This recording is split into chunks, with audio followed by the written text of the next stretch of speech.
Buenas tardes. Vaya abriendo su Biblia, por favor, en Romanos capítulo 13, versículo 1. Romanos 13, 1. Hoy voy a tratar un tema muy actual. Lo he titulado Tiempos de agitación política. Ay, qué raro suena eso, ¿no? Pero eso es así, de eso voy a hablar, tiempos de agitación política, que tiene que ver con la reacción, las actitudes que los cristianos debemos de tener ante todo esto que está viviendo el país. Y vamos a ver qué dice la Biblia, vamos a aprender muchas cosas. Romanos 13, 1 al 6. Voy a leer, usted me sigue ahí. Dice así: sométase toda persona a las autoridades superiores, porque no hay autoridad sino de parte de Dios, y las que hay por Dios han sido establecidas. De modo que quien se opone a la autoridad, a lo establecido por Dios resiste, y los que resisten acarrean condenación para sí mismos. Porque los magistrados no están para infundir temor al que hace el bien, sino al malo. ¿Quieres pues no temer la autoridad? Haz lo bueno y tendrás alabanza de ella, porque es servidor de Dios para tu bien.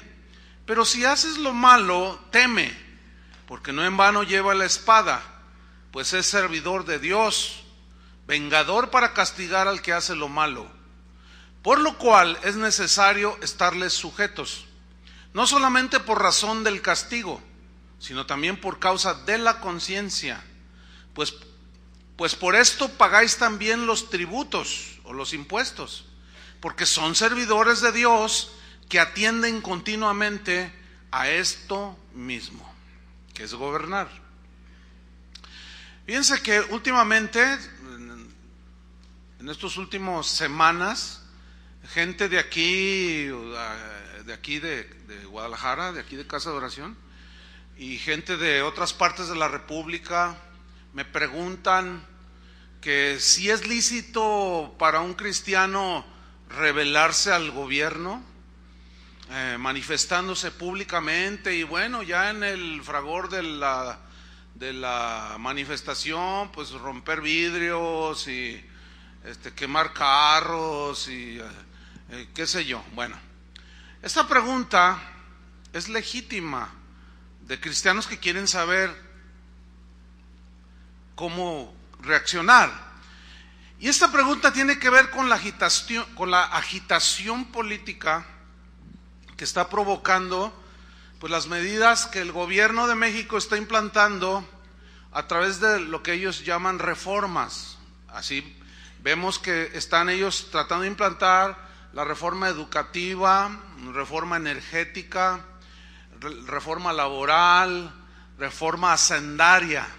Bueno, por otro lado, una gran mayoría, casi por unanimidad, de los analistas políticos y de los más respetados y reconocidos aseguran que de realizarse estas reformas de la manera que el gobierno las plantea, pues el país va a entrar en una convulsión y en una terrible recesión, ¿sí?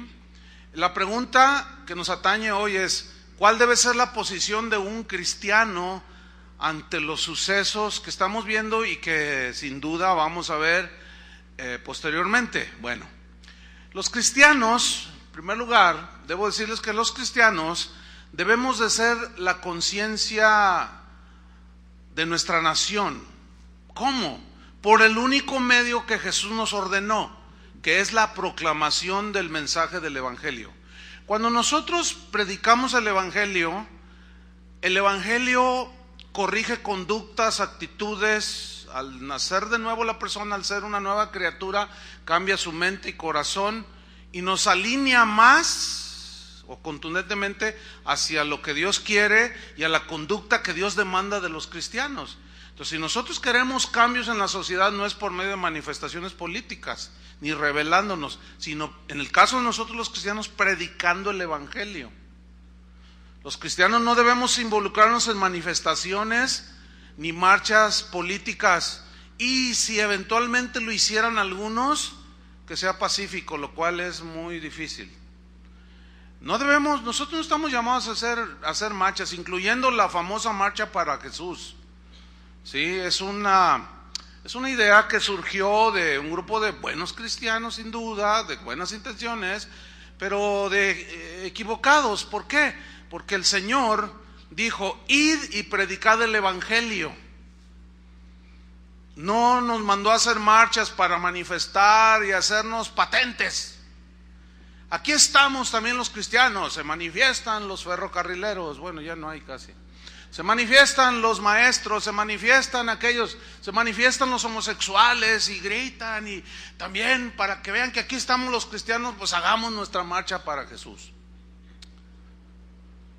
Bueno, que yo sepa, nadie se ha convertido, porque veo un montón de gente cantando aleluya, aleluya, gloria a Dios.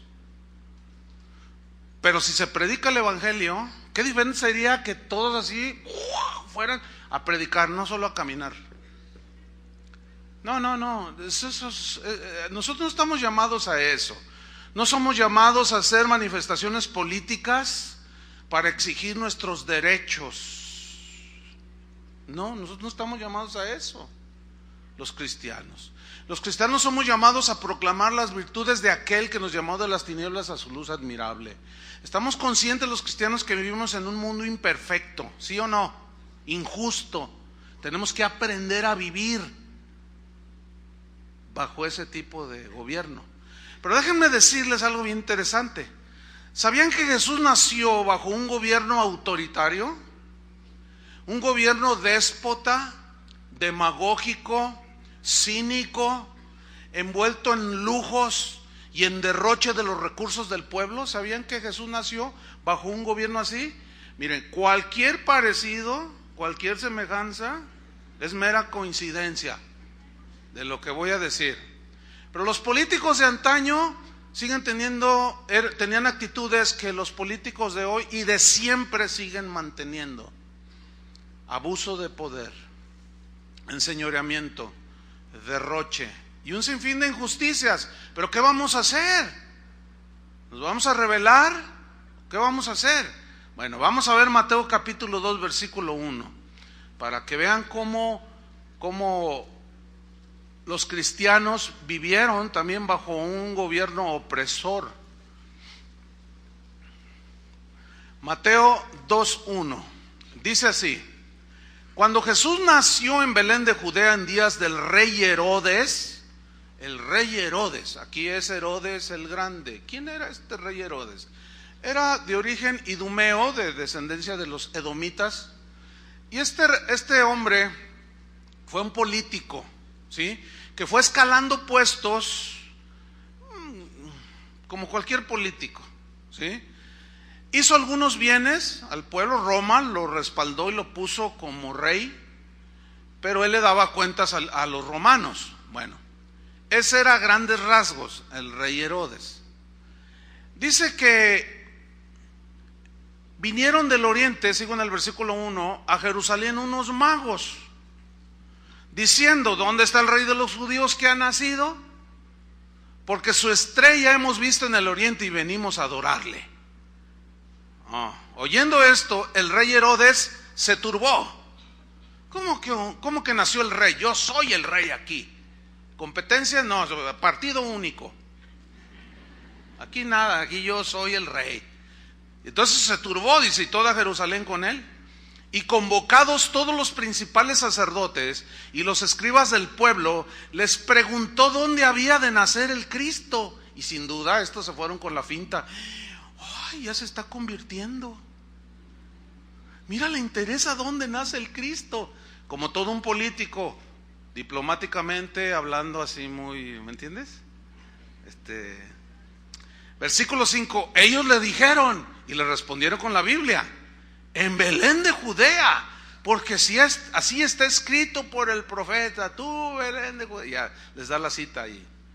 Luego en el versículo 7 dice: entonces Herodes, llamando en secreto a los magos, indagó de ellos diligentemente el tiempo de la aparición de la estrella.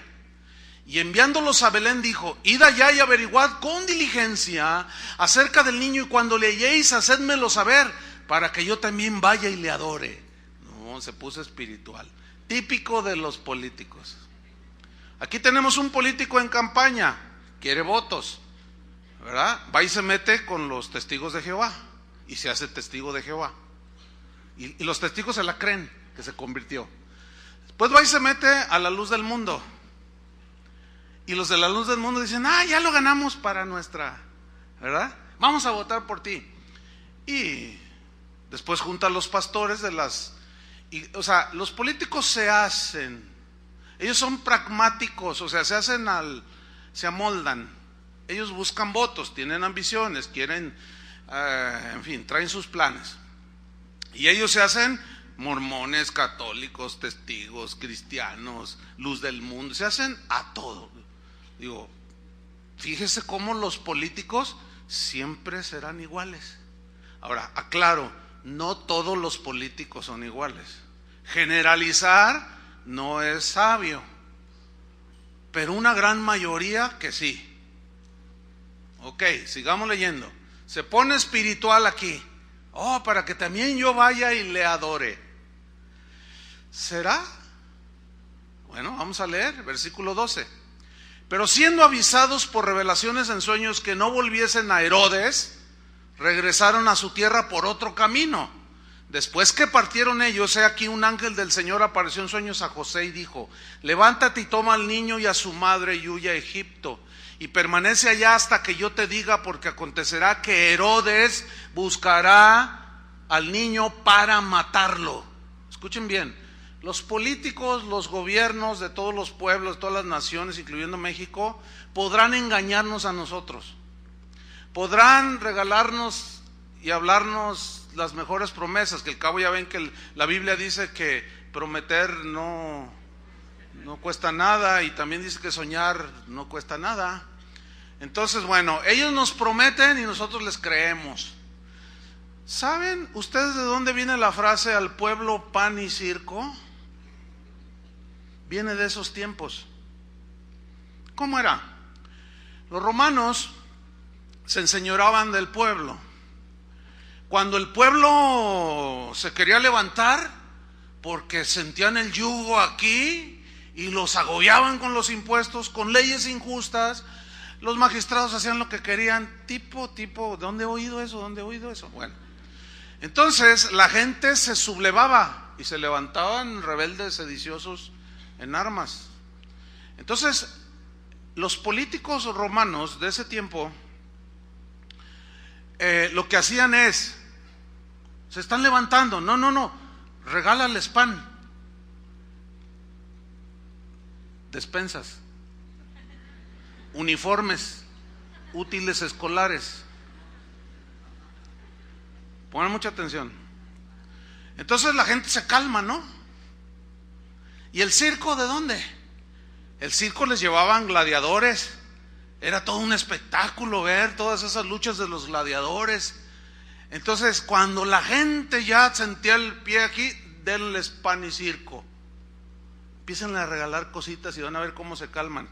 Y en las fiestas, festividades oficiales, tráiganles a Luis Miguel, tráiganle a Lucía Méndez, tráiganle al Potrillo, y verán cómo están bien contentos. Tráiganle al Alex Lora para los rockeros, y van a ver que todos, al pueblo, pan y circo. Mira, la historia se sigue repitiendo. En lugar de traer algo cultural y realmente ejercer el gobierno como se debe, no, al pueblo pan y circo, y todos contentos. ¿Ve cómo no han cambiado las cosas?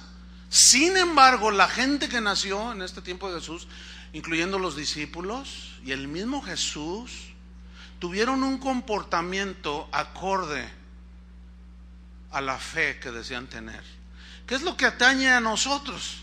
Sí, hay muchas injusticias, hay muchas cosas que no nos gustan. Entonces, aquí los Herodes no puede engañar a la gente, pero no a Dios. Y le dice: váyanse para Egipto porque Herodes buscará matar al niño, versículo 14. Y él, despertando, tomó de noche al niño y a su madre y se fue a Egipto. Y estuvo allá hasta la muerte de Herodes, para que se cumpliese lo que dijo el Señor por medio del profeta cuando dijo: de Egipto llamé a mi hijo. Herodes entonces, cuando se vio burlado por los magos, a quienes con lisonjas quiso convencer, con promesas bonitas, se enojó mucho. Ay, cuidado con que agarres un político enojado, porque va a ser prepotente y va a pisotear los derechos del que sea. Y mandó matar a todos los niños menores de 2 años que había en Belén. ¿Qué les parece? Y en todos sus alrededores, conforme al tiempo que había inquirido de los magos. Bueno, yo pregunto, ¿hay algún político actualmente en México que mande matar niños? No, al menos que yo sepa, no.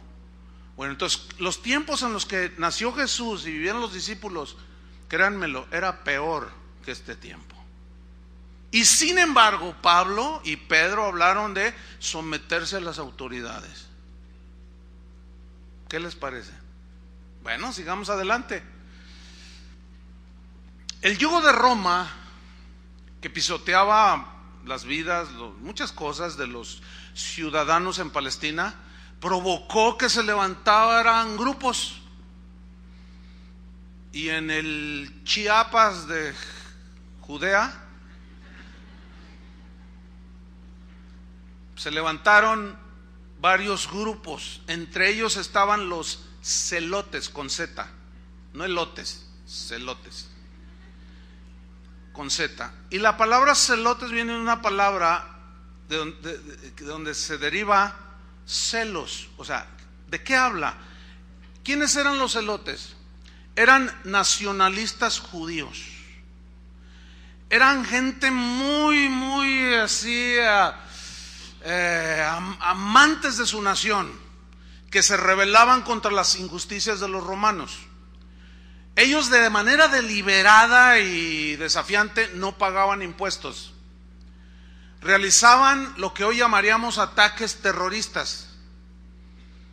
En Michoacán, provincia de Galilea, hacían emboscadas a los soldados romanos y luego corrían. Provocaban lo que hoy llamamos terrorismo. Esa palabra no existía en ese tiempo, ¿sí? Los celotes eran un partido de patriotas. Su movimiento comenzó con un tal Judas de Galilea, que clandestinamente empezó a sembrar su rebelión con la gente inconforme. ¿Por qué? Porque ellos sostenían que su violencia era justificada si su nación era liberada de la opresión extranjera.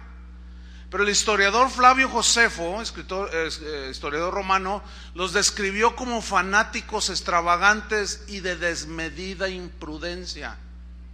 O sea, ellos justificaban su violencia diciendo que estaba bien porque Roma, o las autoridades romanas, o los gobernadores o los reyes los pisoteaban y ellos no estaban de acuerdo. Bueno, yo les pregunto, ¿habrá gente desagusto, que esté en disgusto, que no esté contenta por cómo se gobierna este país? Créanmelo que millones de mexicanos. Y sin dudarlo, aquí habrá un buen número de cristianos que estamos en desacuerdo. Yo estoy en desacuerdo en muchas cosas. Hay muchas cosas que no me gustan. ¿A cuántos de ustedes les gustan los impuestos? ¿Les gustan? ¿Y qué? Si no te gustan, no los pagas. ¿Cuántos llegan a comprar una licuadora y dicen, pero no me incluye el IVA, ¿Alguno de ustedes puede hacer eso? No, pagas o pagas. Pues ya lo quieren aumentar. Ya quieren meter el IVA en las medicinas, en las matrículas de los niños, en las colegiaturas. Y la gente está a desagusto. Y esto es un terreno propicio para la rebelión. Por eso la pregunta es legítima de algunos cristianos. ¿Qué podemos hacer nosotros? En los años 80 se derivó en guerrilla una teología conocida como la teología de la liberación. Esta teología de liberación justificaba la violencia para derrocar al gobierno opresor. En este caso era el gobierno priista, en la cual se involucraron un montón de sacerdotes católicos y algunos pastores también, que justificaban la violencia, ¿verdad? Porque solamente con violencia podían derrocar la opresión, decían, de los caciques priistas. Bueno, los celotes eran extremistas, ¿sí? Ellos provocaron una guerra que se libró en contra de Roma en el año 66 después de Cristo.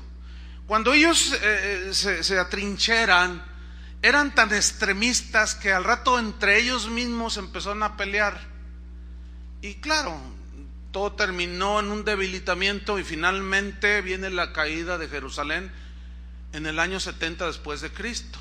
Pero tuvo que ver el radicalismo y el extremismo de gente que a lo mejor sus demandas eran justas, pero la manera era incorrecta, ¿sí? ¿Saben ustedes que estos llegaron a ser asesinos de políticos? Ellos tenían acciones destructivas, sus intenciones eran derrocar al gobierno y al orden en ese tiempo establecido. ¿Sabían ustedes que Jesús entre sus discípulos reclutó a uno que era celote? Vamos a ver en Lucas 6, versículo 13.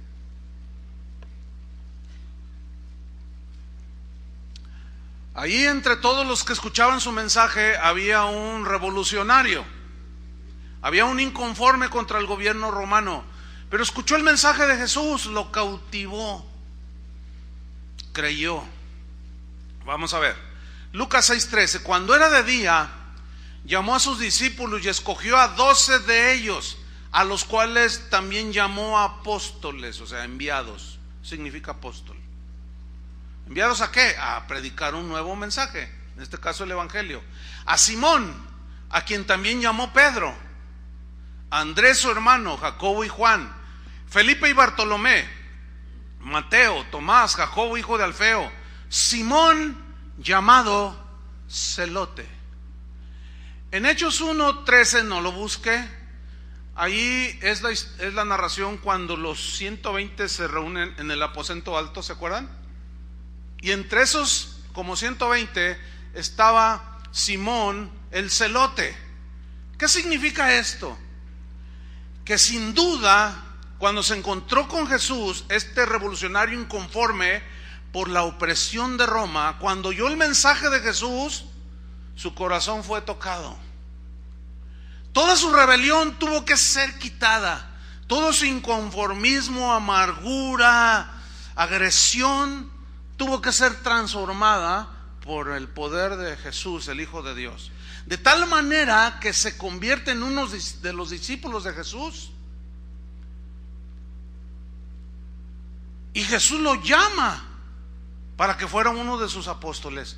Sin duda que Simón el Celote tuvo que dejar todo el inconformismo, toda la rebelión, toda la amargura, para venir a ser ahora un proclamador de un mensaje que no los liberaría del yugo de Roma, pero sí los iba a liberar de la esclavitud del pecado. Y ese es el evangelio. Nosotros aquí en México estamos en el mes de la patria, porque el 16 de septiembre se celebra nuestra independencia del yugo de los españoles, de España, del imperio español, que en ese tiempo era poderoso. Bueno, celebramos, ¿verdad? Y gritamos y comemos pozole. Y como dice Toño, toda la vitamina T.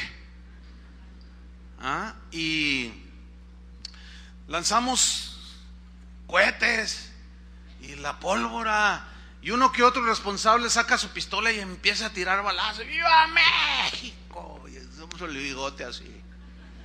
Estamos orgullosos de ser mexicanos porque somos libres. Sí, libres de la esclavitud de los españoles, que vinieron y pisotearon a los indígenas patarrajadas. ¿Sí? y nos pasaron por encima y violaron todo lo que hoy se conoce como derechos humanos. Sí, fuimos liberados, pero ¿saben una cosa?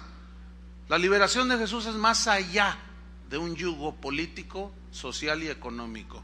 Es liberación de la esclavitud del pecado. Bueno, celebramos 16 de septiembre, nos decimos mexicanos y sacamos los cohetes y los lanzamos. Pero México es un país esclavo del pecado. El adulterio está corriendo a todo lo que da, la corrupción. La corrupción está en todos lados. La mentira, el fraude, la injusticia. Bueno, eso a cualquier ser humano le provoca reacciones, porque dentro de nosotros hay un mínimo sentido de justicia elemental, y al no ser satisfecha, y al contrario, al ser abusados de nuestros derechos, pues provoca reacciones. A mí me provoca reacciones que tengo que controlar, el ver las injusticias que se cometen. No solo a mí mismo, yo ya ni pienso siquiera en mí mismo, sino a veces en los más pobres, a veces en los más débiles. Y provocan reacciones que tiene uno que dominarse, controlarse. Por supuesto que la rebelión física o violenta está prohibida para el cristiano. Cuando Jesús lo prendieron, que venían las autoridades del templo, pero también los soldados romanos, ahí estaban las autoridades religiosas y las autoridades civiles. Pedro quiso defenderlo y sacó una espada. ¿Qué hacía Pedro con una espada? Bueno, haber sido de esos mexicanos por si las dudas. Y saca la espada y le vuela la oreja. No, él no quería volarle la oreja, quería cortarle la cabeza a uno de los que un siervo del sumo sacerdote. ¿Y qué le dijo Jesús? Guarda la espada. ¿Qué no sabes que yo puedo orar a mi Padre y Él mandaría una legión de ángeles? Mira, un solo ángel que viniera. El ángel Miguel, el ángel guerrero por excelencia. 2x3 se acaba con todos estos. Guarda la espada. Mi reino no es de este mundo. ¿Qué le está diciendo ahí? En mi reino este tipo de manifestaciones no van conmigo. Y si tú quieres seguirme, guarda tu espada. Además, dijo, y avala el gobierno. Dice, porque el que a hierro mata, a hierro muere. ¿Por qué? Porque existía la pena de muerte. Tú mátalo con la espada y el gobierno va a venir Roma y te va a decapitar también a ti. Pena de muerte. Así es que deja tu espadita, mi reino no es de este mundo. Mis discípulos no tienen que tener este tipo de reacciones violentas, ni incitar a la violencia física. Muchos judíos esperaban un Mesías más político que espiritual. Yo me pregunto, ¿cómo es? ¿Qué sucedía todos los sábados que los judíos iban a las sinagogas donde se les explicaba la palabra de Dios? Donde los escribas e intérpretes de la ley les leían lo que hoy nosotros tenemos como Isaías 53. Desechado por los hombres, varón de dolores, experimentado en quebranto, con un parecer que nadie lo quería, hermoso para nada, fue humillado, pisoteado, golpeado, lleno, descuartizado, despedazado por nosotros. Bueno, ese es el Mesías que la Biblia dice que Dios el Padre iba a mandar, pero para liberarlos en primera instancia a Israel, no de la esclavitud de Roma, sino de la esclavitud del pecado. Pero ellos, quién sabe dónde tenían la cabeza. Jesús jamás hizo un llamado a la reforma política, ni siquiera insinuó semejante acción. Libertar a Israel por medio de la política jamás fue el plan de Dios, porque si así hubiera sido, hubiera venido un Mesías político. Dios no ha cambiado de pensamiento. Su plan era liberar a las personas de la esclavitud del yugo del pecado, no de Roma. Y cada cristiano liberado de la esclavitud del pecado tenía que aprender a vivir en la imperfección del mundo en el que vive. El mismo principio es para nosotros. Porque nosotros ya no somos esclavos del pecado, ¿sí o no? Jesús dijo, y conoceréis la verdad y la verdad os hará libres. ¿Libres? ¿Cuál verdad conoceréis? La verdad sobre el Hijo de Dios, el Cordero de Dios, que quita el pecado del mundo.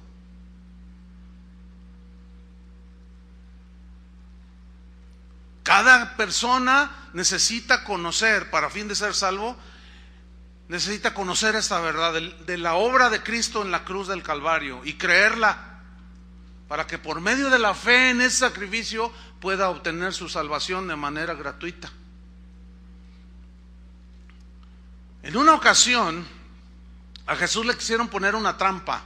Vamos allí a Mateo 22:15. Y esta trampa tenía que ver con lo político, tenía que ver con la inconformidad que la gente tenía acerca del cobro de impuestos que los romanos exigían de los israelitas o de los jalisquillos. ¿Ya lo tiene Mateo 22:15?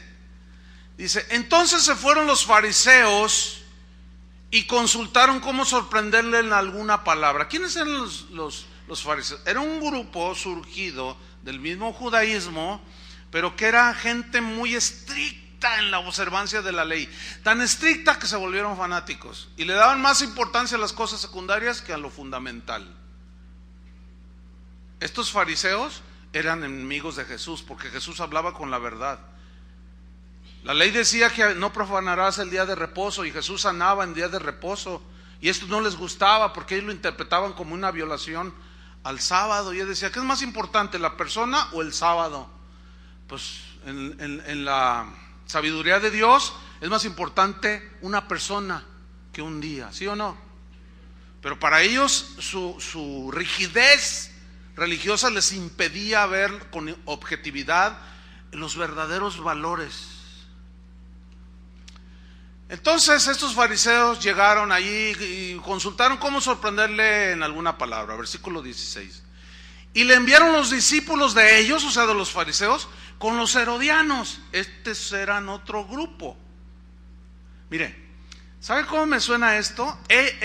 Los fariseos y los herodianos tenían distintos pensamientos políticos y distintas definiciones religiosas también. Pero estos eran antagónicos. O sea, entre ellos no se podían ver el uno al otro. Se conocían perfectamente. Pero aquí se unieron. ¡Qué increíble! Se unieron para tenderle una trampa a Jesús. ¿Dónde he oído eso? ¿Dónde he visto eso? ¡Ay, ya me acordé!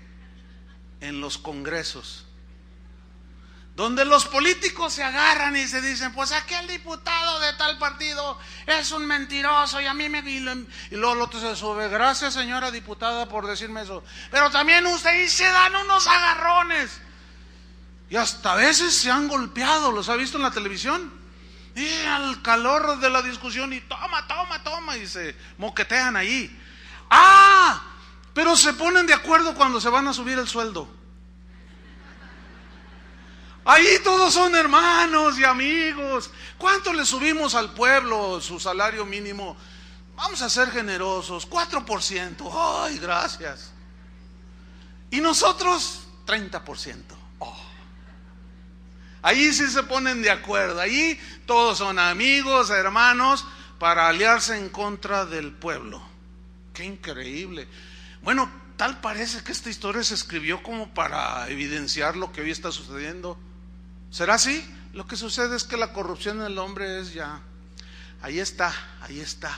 Y los políticos de antaño siguen siendo como los de hoy, y con los de hoy, no todos, como los de antaño. ¿Por qué? Porque la corrupción está en el hombre, dice la Biblia.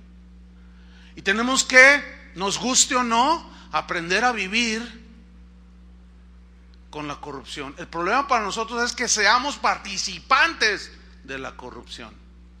Ese es el reto para nosotros. Entonces, bueno, se juntaron los herodianos. Pero ¿quiénes eran los herodianos?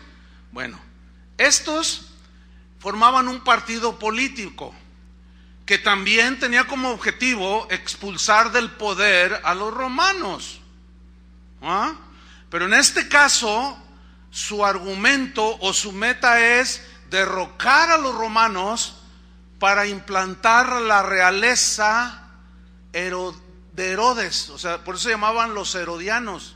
Herodes tuvo muchos hijos, tuvo como 10 esposas, una de ellas la mandó matar. A 2 de sus hijos, que sospechó él que lo querían derribar del trono, los mandó a asesinar. Bueno, estos creían que por medio de la realeza, o sea, para que usted me entienda, eran los ricos, los de la alta sociedad, ahí en Palestina. Era un grupo que vivían de manera privilegiada, eran los ricos. Los herodianos pues representaban el partido político de los ricos, mientras que los zelotes representaban el partido político de los pobres. ¿Dónde he oído eso? Ah, ya me acordé. Los zelotes equivalen al PRD de aquel tiempo. Quienes velan, o sus intenciones, yo no dudo que sean genuinas, ven por los más pobres, tratan de darle terrenitos, aunque violen las leyes, quieren ayudarle a la gente, defienden al débil, y es loable la labor que hacen, porque de los pobres, que son los más en México, pues casi nadie los atiende. Y los herodianos, pues ¿qué partido se les hace a ustedes? Ahí se pelearían entre el PRI o el PAN, ¿no? Los ricos, los que gobiernan. Fíjese, unas familias querían gobernar, los ricos gobernando una nación. ¿Dónde he oído eso? Ah, ya me acordé. El año pasado estuve en Paraguay, la República de Paraguay. Es un país pequeño. Guadalajara tiene más habitantes que todo el país de Paraguay, nada más para que se dé una idea. Es pequeño, pocos habitantes, casi los doblamos. Y un miembro de casa de oración, él es un ingeniero, me dijo: oye, ¿no quieres conocer la hidroeléctrica que produce, más grande del mundo, que produce la mayor cantidad de electricidad en el mundo entero? Y bueno, si algo yo había oído de Paraguay, era precisamente que ahí estaba la hidroeléctrica productora de electricidad más grande del mundo, capaz de alimentar con electricidad toda Latinoamérica. Impresionante la capacidad que tiene. Entonces me dice: ¿no quisieras conocer? Dice: mira, nadie puede entrar, pero bueno, yo puedo hacer yo arreglo. ¿Quieres conocer? Yo le dije: sí. Yo le dije: claro, sí me gustaría. No, aquello todavía me acuerdo y me sigue impactando. Es un monstruo impresionante. Yo le dije: a ver, háblame más de... Dice: mira, los brasileños, esto se construyó con acuerdos del gobierno brasileño y paraguayo. El capital era brasileño. Hicieron un convenio que a los 25 años se nos regresaba la hidroeléctrica y nosotros ya íbamos a gobernarla o a trabajarla. Y yo le dije: oye, qué tremendo es eso. Dice: pues no, pues déjame seguirte contando, pastor. Dice: mira, el asunto es que con la venta de la electricidad que produce, en teoría no debía de haber un solo paraguayo en la pobreza. Órale, le dije. Y luego dentro de mí dije: ¿dónde he oído eso? Que somos dueños del petróleo y que quién sabe cuánto. Entonces le dije: órale, qué tremendo. Y Julio va a estar, ojalá y te lleven allá, Julio, para que veas esa cosa tremenda. Nomás que a ver si no te frustras como yo luego después lo que me dijo. Me dice el ingeniero: pero ¿sabe qué, pastor? Dice: eso sería espectacular, eso sería el sueño de cada habitante de una nación. Pero ¿sabe? Los ricos ya se lo repartieron.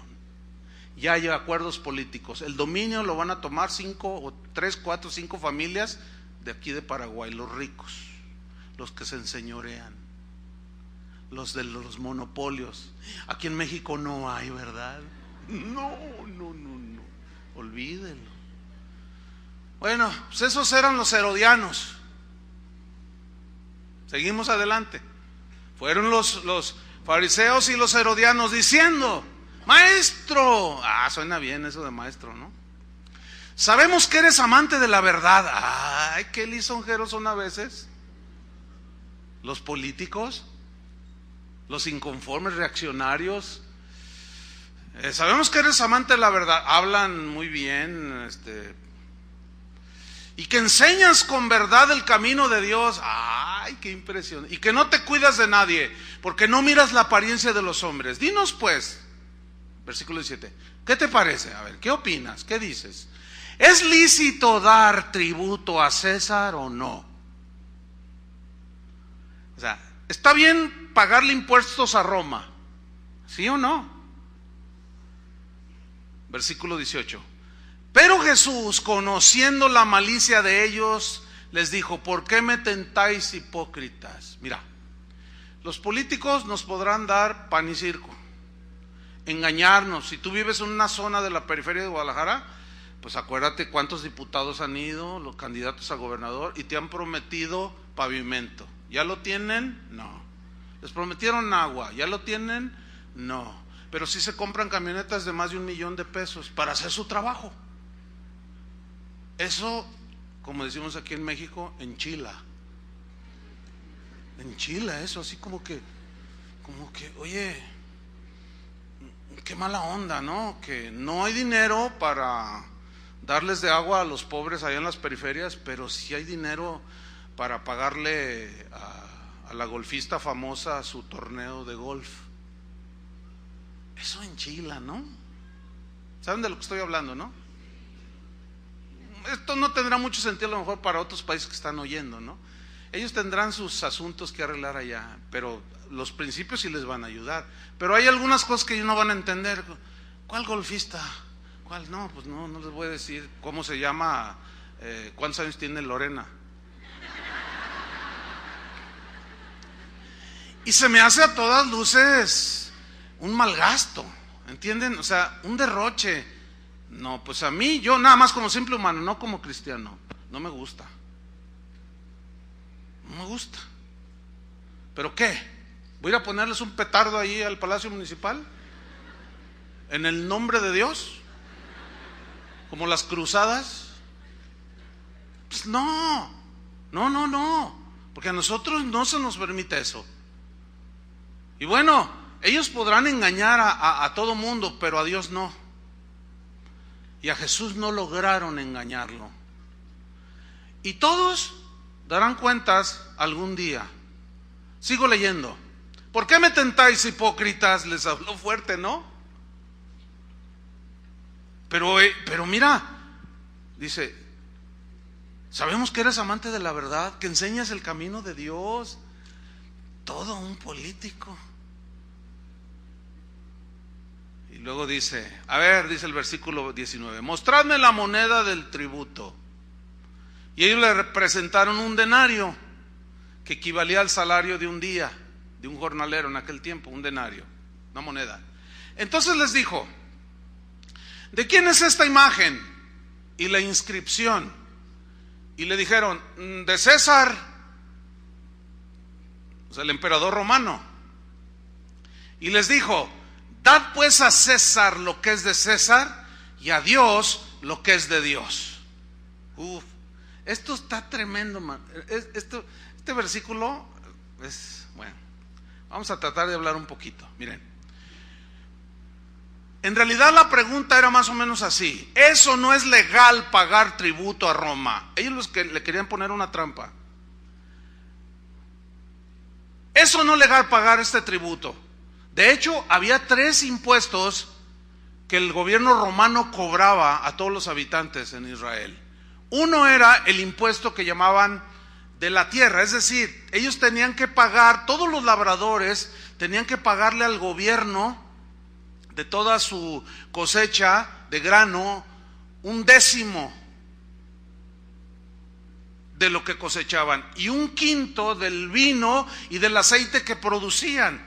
Este impuesto se pagaba en especie o en su defecto, cuando ellos hacían su cosecha, vendían, recibían monedas, ellos pagaban el equivalente en dinero. Este era un impuesto. Otro impuesto era el impuesto sobre la renta, ¿sí?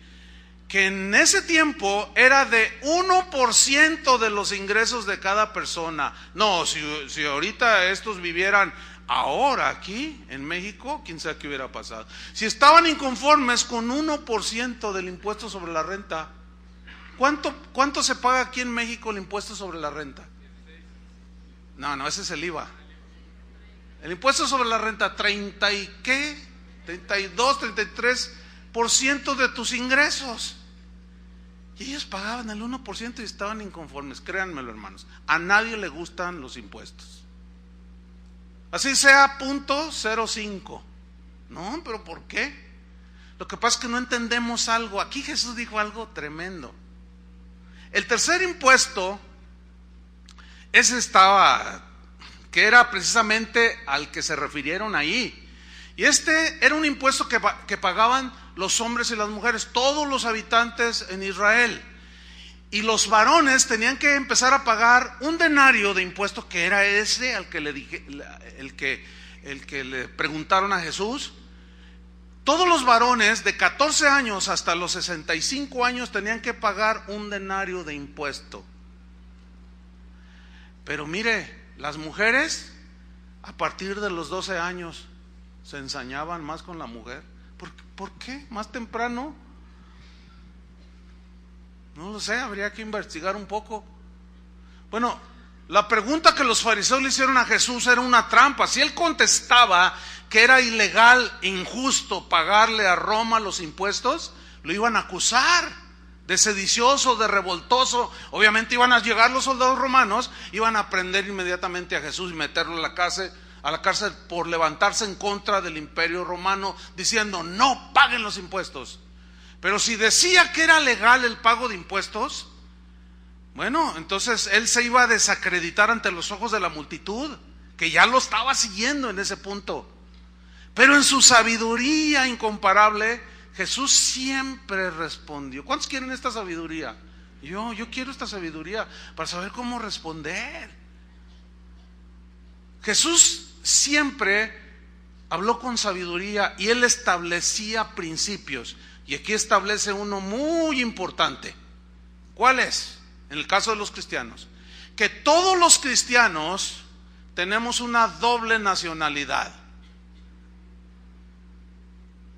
O todo habitante de un país tiene una nacionalidad según el país que habite. Por ejemplo, nosotros somos de nacionalidad mexicana. ¿Cuántos son mexicanos? Arriba México, ¿verdad? Aunque pierda. No, ese es en fútbol.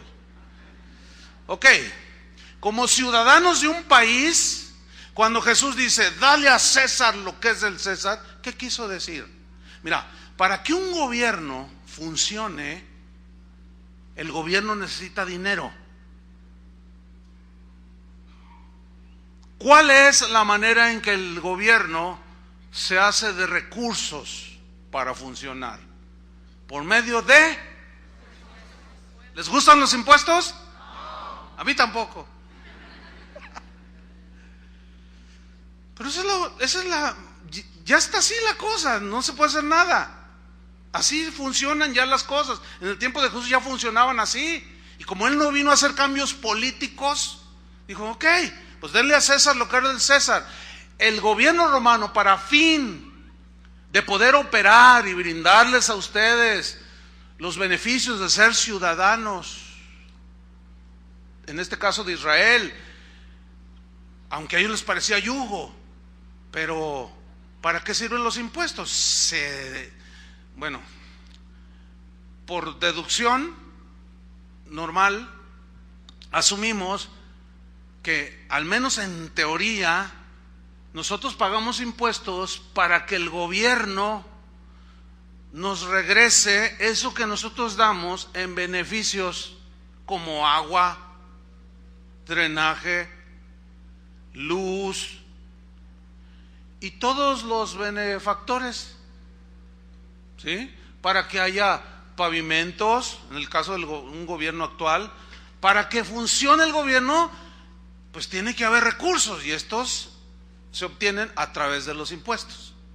¿Qué dijo Jesús? Eliminó el hecho de apoyar al gobierno, que si se los roban, que si los malgastan, eso es otro asunto. Fíjense cómo Jesús no tocó el punto.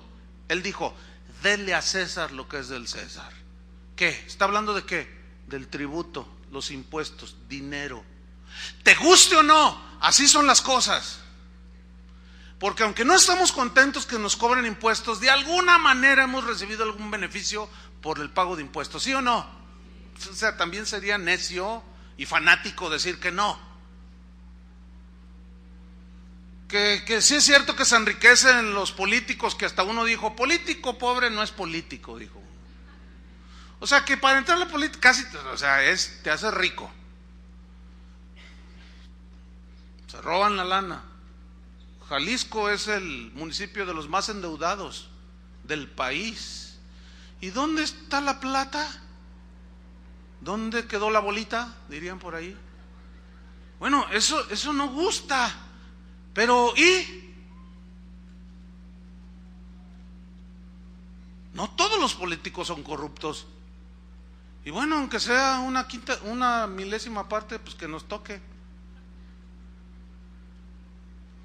Pavimento, ahorita que dije pavimentos, ay pues, miren, el beneficio para Jalisco, que tiene las peores carreteras y las peores calles, es que no necesitamos ir a la luna para ver paisaje lunar, nos sale baratísimo. Sarcasmo, obviamente, ¿no? Yo le decía el otro día a algunos, platicando, miren, la única esperanza que tengo para que nos pavimenten esta callecita de aquí enfrente de Colón es que México se adhiera a los Estados Unidos. Allá no ves un hoyo, y si sale, no pasa de 2 días de que te lo tapan. Hay un hermano que se fue de aquí para allá, dice, a mí aquí me da gusto pagar los impuestos, dijo. Si bien son más hartos, allá el impuesto sobre la renta es de 40% en ciertos niveles, ¿no? Como ya profesionistas, ¿no?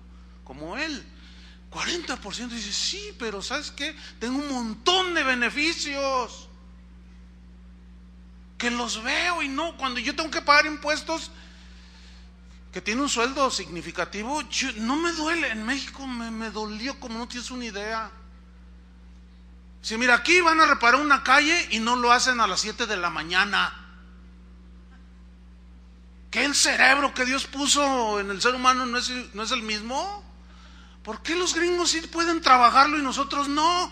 Y vemos a las cuadrillas bachando a las 7 de la mañana en pleno tráfico. Un día iba con Memo en una calle y tenía ciertos desperfectos, había llovido bastante. Y dijo, mira, me voy a ir por acá porque ya eran como las 11 de la noche. Le digo, ¿por qué? Dice, no, es que, ¿te acuerdas en la mañana cómo pasamos ahí que había unos 2 hoyos que hasta yo dije, oh, mira qué raro? Sí, me dijo, lo que pasa es que ya vi en las noticias, ya lo van a reparar esta noche y probablemente ya están ahí. Le digo, no, vete por ahí porque yo quiero ver, quiero gozarme, quiero soñar, que al cabo soñar no cuesta nada. Llegamos ahí por donde Tony tenía su casa y Martita, tuvimos que agarrar la desviación y nos paramos. Eran las 11:25, estaban trabajando. Pero mira, a la mañana siguiente me dice, él sabiendo lo que yo pensaba, me dice, nos vamos a ir por ahí. ¿A poco ya acabaron? Nos fuimos por ahí, todo miren. Y yo oré, dije, Señor, por favor, contéstame esta oración. Yo casi nunca te pido nada. La lateral de Colón. La lateral de Colón, Padre. No me ha contestado esa oración hasta ahorita el Señor. Pero no estoy amargado. Ya aprendí a cambiar mis llantas seguido. Tengo que aguantarme. Una hermana de aquí de la congregación se baja de un camión, una de las coordinadoras de los niños, pide la parada al camión, al colectivo, y se baja y había un bache claro, el chofer no lo vio. Ella tampoco, ya se baja y se fractura la pierna bien feo, hermanos. No me gusta eso. No me gusta cuando no son capaces de tapar, pero sí de derrochar, de pagarle millones de pesos a un artista para que venga a darle circo. No me gusta. ¿A ustedes les gusta? Ay, hay un enojado. No se nos vaya a levantar en armas. Se ve que te molesta, hermano. Bueno, como ciudadanos de un país tenemos que dar, pero aquí hay algo bien tremendo. Dad a César lo que es del César y a Dios lo que es de Dios. Pregunta: ¿de qué está hablando darle a César lo que es del César y a Dios lo que es de Dios? ¿De qué está hablando? ¿De qué?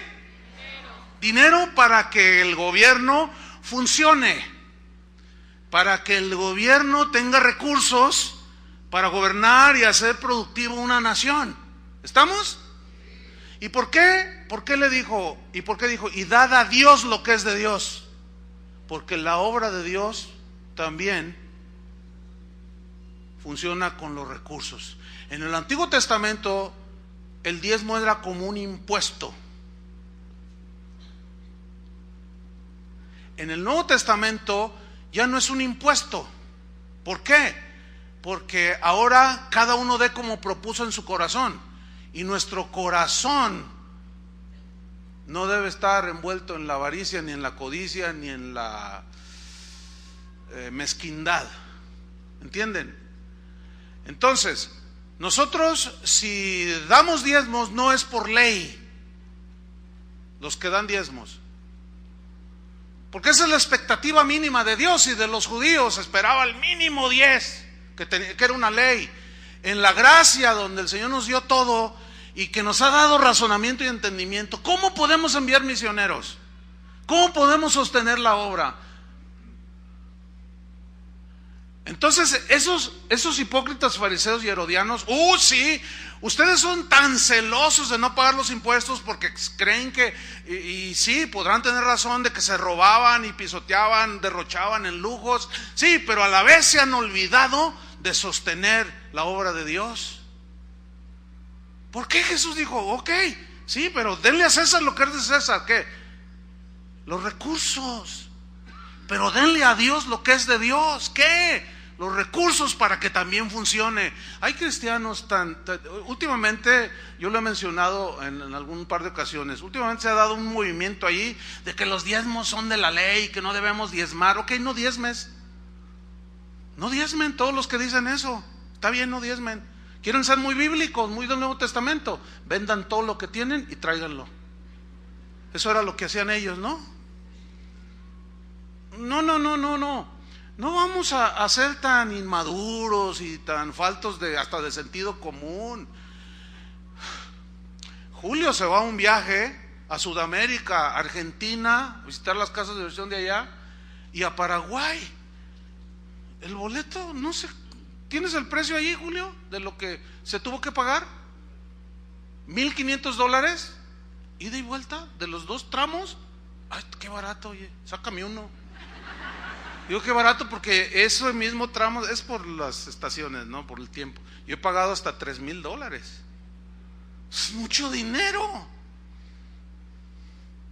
Bueno, $15,000, $1,500, perdón, pues son como casi 20,000 pesos, ¿no? Alguien tuvo que pagarlos. Y no se va en primera clase. Déjame decir una cosa, yo jamás he pagado un boleto de primera clase, ni lo pagaré, porque a lo más dura 10 horas ese viaje. Sí, pero me lo puedo aguantar, vale el doble. Pero el ministro de Dios, el hombre de Dios, merece lo mejor. Pero puedo negarme, porque se me haría injusto pagar un boleto de primera clase sabiendo que posiblemente aquí alguien no tenga para comer el día de hoy. ¿Me estoy explicando? O sea, de lo que yo me podría quejar, también yo tengo que y decir, no, bueno, pues me voy así. porque no estoy muy bajo de estatura. No, pues, ni modo. Y así tenemos que acostumbrarnos. Entonces, somos ciudadanos de un país y le tenemos que dar al César, nos guste o no. Somos ciudadanos del reino de los cielos y tenemos que darle a Dios lo que le corresponde.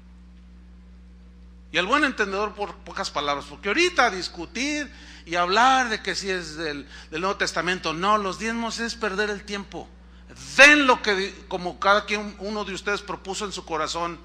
No den por tristeza ni por necesidad, porque Dios ama al dador alegre. Así es que si tu corazón es generoso, vas a dar con generosidad y no te tendremos que andar hablando de diezmos. Yo no creo en eso que algunos predicadores dicen, si no diezmas eres un ladrón y te vas a ir al infierno. Yo no creo en eso. Por eso no lo predicamos de esa manera. Predicamos que la obra de Dios necesita recursos, pero apelamos ¿a qué? A la generosidad y al entendimiento que cada uno tiene. Bueno, ¿dónde están mis intereses? ¿En esta tierra? Pues aquí le tengo que dar al César un montón. Por todos lados. Bueno, mis intereses están en el cielo. Yo creo en la proclamación del evangelio y en la difusión del mismo. Entonces, ¿qué tengo que hacer? Dar.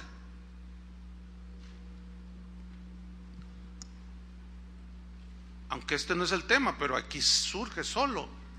Dad al César lo que es del César y a Dios lo que es de Dios. Ahora, para irnos sobre el final, ¿cuál es pues nuestra responsabilidad y actitud ante el gobierno y la autoridad civil? Bueno, vamos a Romanos 13:1. Romanos 13:1. Sométase toda persona a las autoridades superiores. Ok, someterse es estar bajo una autoridad que se supone es para beneficiarnos. Ok, tenemos que estar sujetos. La frase toda persona incluye a ateos, de todos, incluye a los cristianos. O sea, el mandamiento es para todos, estamos incluidos los cristianos. Sométase toda persona, ¿a quién? A las autoridades superiores. Aquí se refiere a las autoridades de los gobiernos de los países. Ok. Pedro, ponga una señal ahí en Romanos 13:1 y busque primera de Pedro 2:13. Para que vea cómo el apóstol Pedro con el apóstol Juan, con Santiago, todos están de la mano en el mismo pensamiento. El Pedro que sacó la espada para defender a Jesús violentamente, aquí ya en esta parte de su mensaje ya había entendido que su reacción no era correcta. Primera de Pedro 2:13 dice así: por causa del Señor, los que son cristianos, sométanse a toda institución humana, ya sea al rey o al gobernador como a superior, aunque no nos guste. Versículo 14: ya a los gobernadores como por él enviados para castigo de los malhechores y alabanza de los que hacen el bien. Porque esa es la voluntad de Dios. ¿Cuál? Que haciendo bien, aquí se refiere a conducta, acciones correctas delante de Dios, haciendo bien, hagáis callar la ignorancia de los hombres insensatos, que dicen que los cristianos no somos iguales a todo mundo. No somos iguales. Versículo 16: como libres, pero no, o sea, como ciertamente estamos libres, pero no como los que tienen la libertad como pretexto para hacer lo malo, sino como siervos de Dios. Honrad a todos, dice el 17. Amad a los hermanos, temed a Dios, honrad al rey. Bueno, ahora Pedro aquí, el que había sacado la espada, habla de sometimiento y de respeto, ya había entendido ahí. Ahora, viene una pregunta bien interesante, pongan atención, estamos llegando al final. Someternos a las autoridades significa que debemos quedarnos callados de la inmoralidad de las autoridades. ¿Va a parecer contradictorio? No. El demandar justicia ante las autoridades, o lo justo y lo bueno y lo equitativo, no viola los principios de Dios. Lo que lo haría sería la manera de hacerlo. ¿Entienden? Es como esto, es violatorio de la palabra de Dios que un hijo le diga a su papá de manera respetuosa una falta que el padre esté cometiendo. No. La Biblia dice: someteos los unos a los otros. De manera que si la demanda del hijo, oye papá, mira, con todo respeto, no le digas malas palabras a mi mamá, tú cállate. Está mal, y luego salen con la Biblia dice que te calles y que te sometas a mí. Y también hay autoridad y abuso de autoridad paternal. ¿Ven? Pero el hijo puede hacer un reclamo con respeto. Es lo mismo en el caso de nosotros. ¿Sí? Juan el Bautista no se quedó callado ante la inmoralidad del rey Herodes. Le dijo: rey, no puedes tener como esposa, como mujer, a la esposa de tu hermano.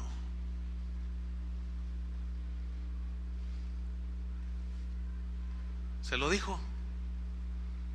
¿Qué? ¿Se estaba rebelando en contra de la autoridad del rey? No. Estaba diciendo: no te es lícito, porque es una inmoralidad la que tú estás cometiendo. Le costó la cabeza a Juan el Bautista. Pablo mismo estuvo ante un gobernador llamado Félix. Posteriormente llegó hasta el César. Cuando estuvo delante de Félix, el gobernador, en el libro de los Hechos, dice que Félix, habiendo hecho señal el gobernador a Pablo, diciéndole: habla tú ahora. Pablo respondió: porque sé que desde hace muchos años eres juez en esta nación. Dice: con muy buen ánimo, dijo Pablo, haré mi defensa. ¿Es lícito que un cristiano haga uso de las leyes? Sí. Mira, te voy a poner este ejemplo. Si te roban el auto, algunos cristianos son así bien romanticones, así muy, tiene un corazón de chocolate, así bien tierno, así bien buena onda. Me robaron mi auto, hermano. Tienes que ir a denunciarlo. No. A lo mejor el ladrón no necesitaba. No. Es increíble a veces las reacciones de los cristianos, ¿no? Entonces, una vez uno así me dijo, y yo le dije: ay, hermano, pero es que la ley misma dice que tú tienes que... ¿Tenías seguro? Pues sí, vas a tener que denunciarlo. Porque si es el ladrón que necesitaba tu carro, comete un ilícito y asesina a alguien, lo mete allí, y luego va y tira el cuerpo por Tlajomulco, y luego deja el carro abandonado y llega la policía y ven las placas, te van a apresar a ti, mi querido hermano. Hermanos, estamos en un mundo del cual no podemos evadirnos. ¿Entienden? Pues denle a César lo que es del César, pero también que si alguien me roba mi auto, yo lo puedo mandar. Si alguien me fraudea a mí, comete un fraude, me dice: te vendo esta casa, ¿verdad? Y no es de él, y son escrituras falsificadas, no puedo decir: ay, necesitaba mi dinero. No, yo al conocer esto, dice la Biblia en Romanos, en el capítulo que estamos estudiando, que las autoridades están para infundir temor al que hace lo malo, no lo que hace lo bueno. Si haces lo malo, teme, porque no en balde lleva la espada, o sea, significa el castigo. Entonces yo voy, oiga, allá un señor me dijo que me vendía su casa, y así, y me fraudió con tanto dinero. No era de él, la ha vendido 3 veces. ¿Quién es? Pues así, y aquí está una foto de él, y aquí está. Y algunos cristianos dicen: no, es que los cristianos debemos ser gente de paz. No confundan, hermanitos, la gimnasia con la magnesia, por favor. O sea, para eso están las leyes, ¿sí o no? Además, con nuestros impuestos funcionan. Que estén coaludidos con los mafiosos, ese es otro asunto. Y ya muchos ya no denuncian porque dicen: no, pues es que está complejísimo el asunto, hermanos, la verdad. Ay. Jesús tampoco guardó silencio ante las injusticias, ante los abusos, ni religiosos, ni de tipo social. También habló. Cuando él decía que los pobres siempre los tendréis entre vosotros. Eso dijo, ¿no es cierto? Pero los pobres son pobres porque el hombre abusa. El pez gordo se come al más grande, se come al más chiquito, al que es hasta cierto punto inocente, y abusa de él. Y entonces fíjate lo que dice Jesús: a los pobres siempre los tendréis entre vosotros, mas a mí no siempre me tendréis. ¿Qué dijo? ¿A los pobres siempre qué? ¿Por qué su voluntad? No, si no es por el abuso del hombre contra el hombre. México cada vez se engrosa las estadísticas de los que están en suma pobreza. O sea, hay de pobres a pobres. Hay unos que están en extrema pobreza. Esos son los que comen una vez al día o cada 2 días. Y los que están ingresando a las estadísticas de extrema pobreza son casi 40 millones de mexicanos. Oiga, no es posible. Teniendo tanto petróleo, no, eso no me gusta, me enchila. No me gusta. Pero no puedo provocar la rebelión, ¿entienden? No podemos, no debemos. Entonces para nosotros no es eso. Jesús tampoco guardó silencio, pero jamás se le incitó a la rebelión y al levantamiento para que después hicieran el santuario de los mártires cristeros. Mire, hasta lo que hemos visto ahorita, ¿dónde queda eso? A ver, no voy a explicar a los que oyen en otros países. Ustedes saben la guerra cristera que se originó aquí en los Altos de Jalisco, porque el gobierno quiso cerrar los templos y no se dejaron, ¿verdad? Y los que ahora son santos sacaron las pistolas y se agarraron y un matazón y los mataron y ahora son santos. Y ahora ya por haber agarrado las armas y haber defendido su fe, hazme favor. ¿Tú crees que eso cabe en el cristianismo? Pues no. ¿Ven cómo la Biblia desnuda cualquier cosa que no vaya de acuerdo con el Señor? Pues ya hasta ahora terminamos con el santuario de los mártires. Nada que ver, hermanos. Jesús, aún siendo el Señor del universo, se sometió al juicio injusto del gobernador Poncio Pilato. ¿Sabes quién soy yo? Que yo no tendría esa autoridad si no te fuera dada de arriba. Y como tienes una autoridad y el plan de Dios se debe de cumplir, yo me someto a un juicio injusto. Pero se lo dijo: no hay autoridad si no te fue heredada del cielo. O sea, habló, pero no le dijo. Y no sabes con quién le puso un descontón, ¿no?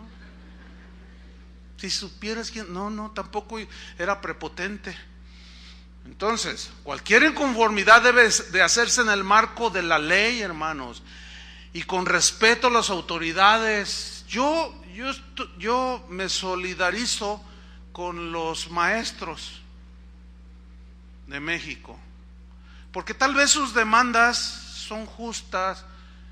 Ellos se sienten que están siendo despojados de sus derechos laborales, que les están quitando algo que ellos se han ganado y que algunos otros abusitos por ahí, injustos también. Pero yo sí me solidarizo porque pues sigue siendo gente trabajadora, ¿no es cierto? Los maestros. Y es una noble tarea ser un maestro. Imagínate educar a los niños. 2 por 2 son 4 y 4 y 2. Enseñarles desde chiquitos a multiplicar. No, pues, me gusta eso. Yo tengo recuerdos de buenos maestros que tuve en mi niñez y en la universidad. Pero no estoy de acuerdo en las maneras. Las repruebo terminantemente. Pero ok, no son cristianos, a lo mejor la mayoría. Pero ¿qué de los cristianos que siéndolo andan ahí quemando autos, rompiendo vidrios? Cálmate, celote. Cálmate, o sea, a lo mejor tu demanda es justa, pero ¿qué? ¿Violando los derechos de otros? Pues no. Toman las calles como si fueran dueños. Y el gobierno, qué lamentable, ¿no? La constitución política de México es clarísima, pero ellos tienen miedo, porque políticamente, o sea, a tomar acciones. Ellos, estrictamente hablando, con el garrote en la mano y órale a su casa a enseñar 2 por 2 son 4 y despejen las vías. Ahora tú estás diciendo, a lo mejor alguien dice, no, tú estás diciendo que está bien que use la violencia. Así dice la Biblia, no en vano trae la espada para ejercer y meter en orden. Si no, imagínate la anarquía. Bueno, esa anarquía cuando se abusa y se producen grupos sediciosos, pero también se provoca anarquía cuando no se aplica la ley. Ok, hay un sector grande, enorme, tal vez millones de maestros, pero ¿cuántos millones han sido afectados? ¿Cuántos niños han sido afectados? Es injusto. Total, hermanos. Termino con esto. Tenemos que aprender a vivir en medio de un mundo injusto. ¿Sí o no? Tenemos que tener buena actitud, orar por los gobiernos, someternos. ¿Pero qué? Termino con esto. ¿Qué? Si en determinado momento el gobierno emite leyes como esta, como la que está ya en proceso para las congregaciones cristianas y para todas las religiones, ya es un hecho, hermanos. El gobierno quiere obligar a todas las confesiones a casar homosexuales y lesbianas. Bueno, yo no tengo que decir mucho, yo sé lo que tengo que hacer. Esto sí les aseguro, jamás yo me prestaría a una cosa así. ¿Revoltoso? No, espérame, no, porque ahí ya se está transgrediendo los mandamientos de Dios y la palabra de Dios. ¿Sí? Y bueno, si tienen que mandar mis Coca-Colas y mi cafecito de aquí del 7-Eleven a donde ustedes ya saben, pues me lo mandan. Pero ¿saben una cosa? Yo sé lo que tengo que hacer. Bueno, y se viene, en Estados Unidos ya está. Allá puede llegar una pareja de lesbianas y decir, pastor, cásenos. Y si dice no porque mi creencia no me lo permite, van y lo demandan y lo hacen adrede para sacarle dinero. Ya hay seguros que protegen contra demandas de este tipo en los Estados Unidos. Esperemos que Zurich, ABA, todos esos ya estén pensando en seguros para pastores que quieren obedecer la palabra de Dios, porque se va a venir duro, hermano. Ya nos lo dijeron, es evidente. Pero allí yo no me voy a sujetar, pero tampoco me voy a levantar en armas. ¿Entienden? Espero hayan entendido el espíritu del mensaje. ¿Sí lo entendieron? Y que Dios nos dé sabiduría para saber comportarnos en estos tiempos de agitación política. Oremos. Señor, te damos gracias. Gracias por la palabra que siempre nos alinea, nos da entendimiento, nos ubica, nos reprende, nos exhorta. Gracias, Señor, porque a través de ella podemos nosotros llegar a tener la conducta correcta. Yo te pido, Señor, por todos los cristianos aquí en México, en estos momentos difíciles en cuestión política, económica, social, que al menos los cristianos, porque de eso se trata en el caso de nosotros, sepamos tener una conducta equilibrada, balanceada, gobernada y regida por principios que tú has dejado establecidos en tu palabra, Señor. En el nombre de Cristo Jesús te damos las gracias, Padre. Amén. Que Dios los bendiga, hermanos, a todos.